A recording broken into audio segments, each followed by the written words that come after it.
بسم اللہ الرحمن الرحیم۔ شروع کرتی ہوں اللہ تعالیٰ کے نام سے جو بڑا مہربان نہایت رحم والا ہے۔ سورہ رحمان اردو ترجمہ۔ رحمان نے قرآن سکھایا، انسان کو پیدا کیا، اسے بیان کرنا سکھایا۔ سورج اور چاند ایک حساب سے چلتے ہیں اور ستارے اور درخت سجدہ کرتے ہیں، اور آسمان کو اس نے بلند کیا اور میزان رکھی تاکہ تم میزان میں زیادتی نہ کرو اور انصاف کے ساتھ وزن کرو اور تول میں کمی نہ کرو۔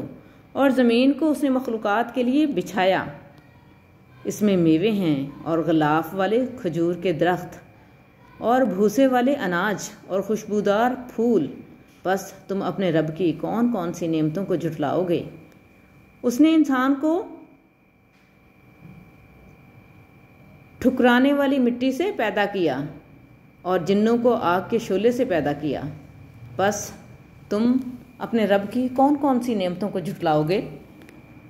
وہ دونوں مشرقوں کا رب ہے اور دونوں مغربوں کا رب۔ بس تم اپنے رب کی کون کون سی نعمتوں کو جھٹلاؤ گے؟ اس نے دو سمندروں کو ملایا، ان دونوں کے درمیان ایک آڑ ہے جسے وہ نہیں لانگھتے۔ بس تم اپنے رب کی کون کون سی نعمتوں کو جھٹلاؤ گے؟ ان دونوں سے موتی اور مونگے نکلتے ہیں۔ بس تم اپنے رب کی کون کون سی نعمتوں کو جھٹلاؤ گے؟ اور اسی کی ہیں سمندر میں چلنے والے جہاز جو پہاڑوں کی طرح بلند ہیں۔ بس تم اپنے رب کی کون کون سی نعمتوں کو جھٹلاؤ گے؟ زمین پر جو کچھ ہے سب فنا ہونے والا ہے، اور تیرے رب کی ذات باقی رہے گی جو عظمت اور بزرگی والا ہے۔ بس تم اپنے رب کی کون کون سی نعمتوں کو جھٹلاؤ گے؟ آسمانوں اور زمین میں جو کوئی ہے اس سے مانگتا ہے، وہ ہر روز ایک کام میں ہے۔ بس تم اپنے رب کی کون کون سی نعمتوں کو جھٹلاؤ گے؟ اے دونوں بوجھ والو، ہم عنقریب تمہاری طرف متوجہ ہوں گے۔ بس تم اپنے رب کی کون کون سی نعمتوں کو جھٹلاؤ گے؟ اے جنوں اور انسانوں کی جماعت، اگر تم آسمانوں اور زمین کے کناروں سے نکل سکتے ہو تو نکل جاؤ، تم نہیں نکل سکتے مگر غلبہ سے۔ بس تم اپنے رب کی کون کون سی نعمتوں کو جھٹلاؤ گے؟ تم پر آگ کا شعلہ اور پگھلا ہوا تانبا بھیجا جائے گا، پھر تم مدد نہیں کر سکو گے۔ بس تم اپنے رب کی کون کون سی نعمتوں کو جھٹلاؤ گے؟ پھر جب آسمان پھٹ جائے گا تو وہ سرخ چمڑے کی طرح ہو جائے گا۔ بس تم اپنے رب کی کون کون سی نعمتوں کو جھٹلاؤ گے؟ بس اس دن نہ کسی انسان سے اس کے گناہ کے بارے میں پوچھا جائے گا اور نہ کسی جن سے۔ بس تم اپنے رب کی کون کون سی نعمتوں کو جھٹلاؤ گے؟ گنہگار اپنی نشانیوں سے پہچانے جائیں گے، پھر پیشانیوں اور پاؤں سے پکڑے جائیں گے۔ بس تم اپنے رب کی کون کون سی نعمتوں کو جھٹلاؤ گے؟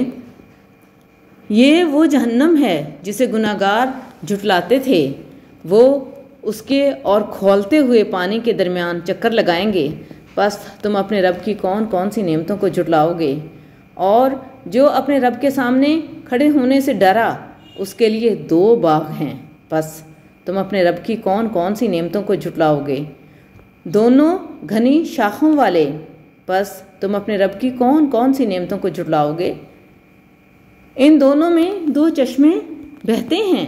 بس تم اپنے رب کی کون کون سی نعمتوں کو جھٹلاؤ گے؟ ان دونوں میں ہر قسم کے میوے جوڑے جوڑے ہیں۔ بس تم اپنے رب کی کون کون سی نعمتوں کو جھٹلاؤ گے؟ وہ ایسے فرشوں پر تکیہ لگائے ہوئے ہوں گے جن کا استر دبیز ریشم کا ہوگا اور دونوں باغوں کے پھل قریب ہوں گے۔ بس تم اپنے رب کی کون کون سی نعمتوں کو جھٹلاؤ گے؟ ان میں نیچی نگاہ والی حوریں ہوں گی جنہیں ان سے پہلے کسی انسان یا جن نے نہیں چھوا ہوگا۔ بس تم اپنے رب کی کون کون سی نعمتوں کو جھٹلاؤ گے؟ گویا وہ یاقوت اور مرجان ہیں۔ بس تم اپنے رب کی کون کون سی نعمتوں کو جھٹلاؤ گے؟ کیا نیکی کا بدلہ نیکی کے سوا کچھ ہے؟ بس تم اپنے رب کی کون کون سی نعمتوں کو جھٹلاؤ گے؟ اور ان دونوں کے سوا دو اور باغ ہیں۔ بس تم اپنے رب کی کون کون سی نعمتوں کو جھٹلاؤ گے؟ دونوں گہرے سبز رنگ کے۔ بس تم اپنے رب کی کون کون سی نعمتوں کو جھٹلاؤ گے؟ ان دونوں میں دو چشمے ہیں جو ابل رہے ہیں۔ بس تم اپنے رب کی کون کون سی نعمتوں کو جھٹلاؤ گے؟ ان دونوں میں میوے اور کھجوریں اور انار ہیں بس تم اپنے رب کی کون کون سی نعمتوں کو جھٹلاؤ گے؟ ان میں اچھے اخلاق والی خوبصورت عورتیں ہیں، بس تم اپنے رب کی کون کون سی نعمتوں کو جھٹلاؤ گے؟ حوریں جو خیموں میں پردہ نشین ہیں، بس تم اپنے رب کی کون کون سی نعمتوں کو جھٹلاؤ گے؟ انہیں ان سے پہلے کسی انسان یا جن نے نہیں چھوا ہوگا، بس تم اپنے رب کی کون کون سی نعمتوں کو جھٹلاؤ گے؟ وہ سب تکیوں اور خوبصورت فرشوں پر تکیہ لگائے ہوئے ہوں گے، بس تم اپنے رب کی کون کون سی نعمتوں کو جھٹلاؤ گے؟ تیرے رب کا نام برکت والا ہے، جو عظمت اور بزرگی والا ہے۔